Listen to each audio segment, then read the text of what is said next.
Assalamualaikum warahmatullahi wabarakatuh. Selamat datang di Kamar Renungan pada channel Fikir dan Rasa Galih P. Saputra, tempat kita berteduh dalam iman dan ilmu. Sahabatku yang dicintai Subhanahu wa Ta'ala, hari ini kita akan membuka kembali lembaran emas sejarah tentang seorang lelaki yang dijuluki sebagai pencari kebenaran. Dialah Salman Al-Farisi radhiyallahu anhu. Ini bukan sekedar perjalanan fisik, melainkan perjalanan ruhani yang menembus batas-batas kemapanan duniawi. Dahulu, di sebuah desa bernama Jayan di Isfahan, Persia, hiduplah seorang pemuda yang sangat dicintai ayahnya. Ayahnya adalah seorang dehkan atau kepala desa yang kaya raya dan penganut agama Majusi yang taat. Salman begitu dimuliakan hingga ia ditugaskan menjadi penjaga api suci yang tidak boleh padam sedetik pun. Namun di balik dinding rumahnya yang megah, hati Salman meronta.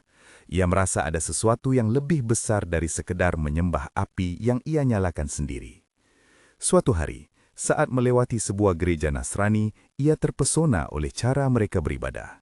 Ia pun bertanya-tanya, "Demi Allah, agama ini lebih baik dari agama kami." Inilah awal dari segalanya.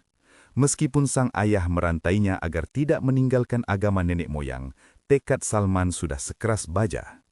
Ia berhasil melarikan diri, meninggalkan kemewahan, menuju Syam demi mencari cahaya yang sejati. Di Syam, Salman mengabdi dari satu pendeta ke pendeta lainnya. Ia tidak mencari harta, ia mencari kebenaran yang mutlak. Hingga akhirnya, seorang pendeta tua di Amuria memberikan wasiat terakhirnya sebelum wafat. Ia berkata bahwa zaman telah mendekati munculnya seorang nabi yang diutus dengan agama Ibrahim alaihissalam.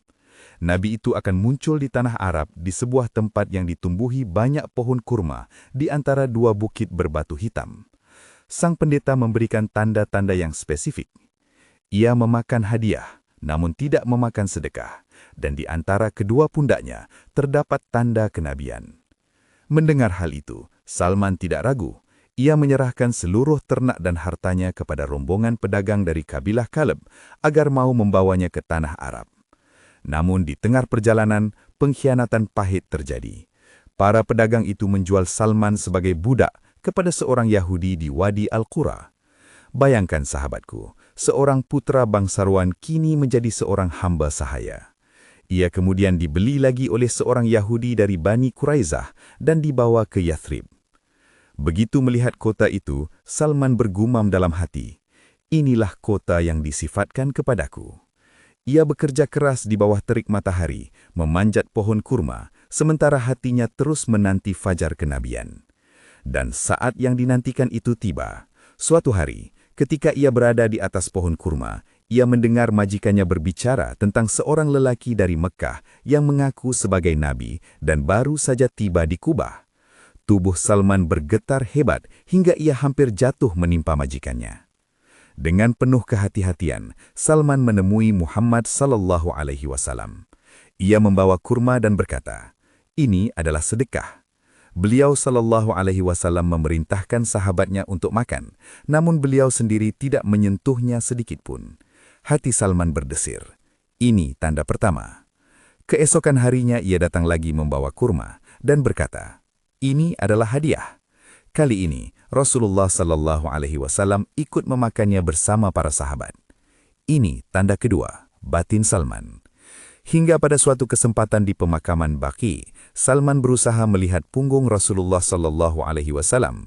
Mengetahui maksud Salman, Nabi Muhammad sallallahu alaihi wasallam menyibatkan kain ridanya hingga terlihatlah tanda kenabian itu.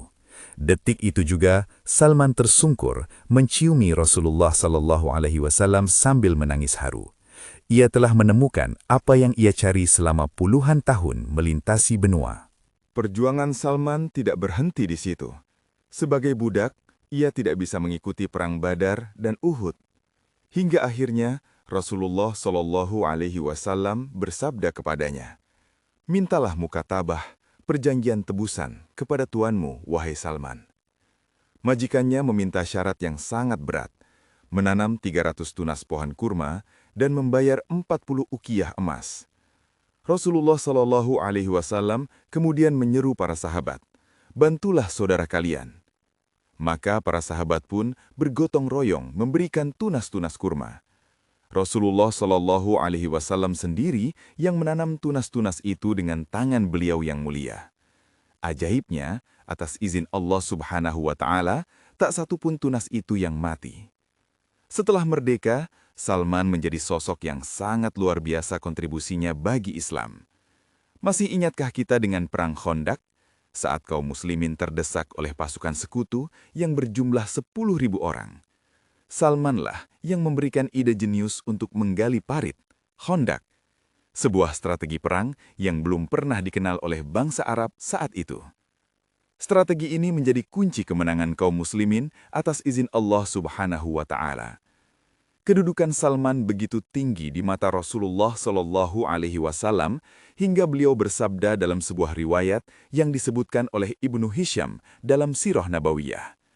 Salman minna ahlal bait, yang artinya Salman adalah bagian dari kami, keluarga bait. Padahal Salman bukanlah orang Arab, ia adalah orang Persia. Ini adalah bukti nyata bahwa dalam Islam, kemuliaan bukan berdasarkan nasab atau bangsa, melainkan berdasarkan takwa dan kecintaan kepada kebenaran. Salman mengajarkan kepada kita tentang arti kesabaran yang tanpa batas. Ia menghabiskan masa mudanya sebagai musafir, masa tuanya sebagai budak, namun ia tidak pernah menyerah pada keadaan karena cahaya iman telah menyinari hatinya. Meski kemudian ia menjadi gubernur di Madain, Salman tetap hidup dengan sangat sederhana.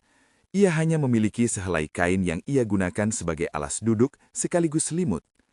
Ia makan dari hasil keringatnya sendiri dengan menganyam daun kurma.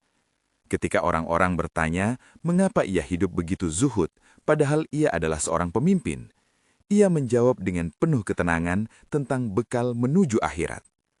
Keteguhan hati Salman adalah oase bagi kita yang sering mengeluh dalam kesulitan ekonomi atau merasa tersesat dalam hiruk-pikuk ekspektasi sosial yang melelahkan kesehatan mental kita. Salman mengajarkan bahwa pulang yang sesungguhnya adalah kembali kepada Tuhan. Ia mengajarkan kita untuk tidak takut memulai kembali, meskipun harus kehilangan status atau kenyamanan. Jika hari ini Anda merasa sedang berada dalam kegelapan masalah keluarga, kesulitan finansial, atau kebingungan arah hidup, ingatlah Salman. Ia tidak menemukan cahaya itu di dalam istana, tapi di tengah gurun dan perbudakan. Jangan pernah lelah mencari kebenaran, karena Allah Subhanahu wa Ta'ala berjanji dalam Al-Quran Surat Al-Ankabut ayat 69, "Walladzina jahadu fina lanahdiyannahum subulana", yang artinya, dan orang-orang yang berjihad untuk mencari keridhaan kami, benar-benar akan kami tunjukkan kepada mereka jalan-jalan kami. Semoga kita semua dianugerahi keteguhan hati seperti Salman Al-Farisi radhiyallahu anhu dalam meniti jalan menuju ridhonya. Sampai jumpa di renungan berikutnya. Wassalamualaikum warahmatullahi wabarakatuh.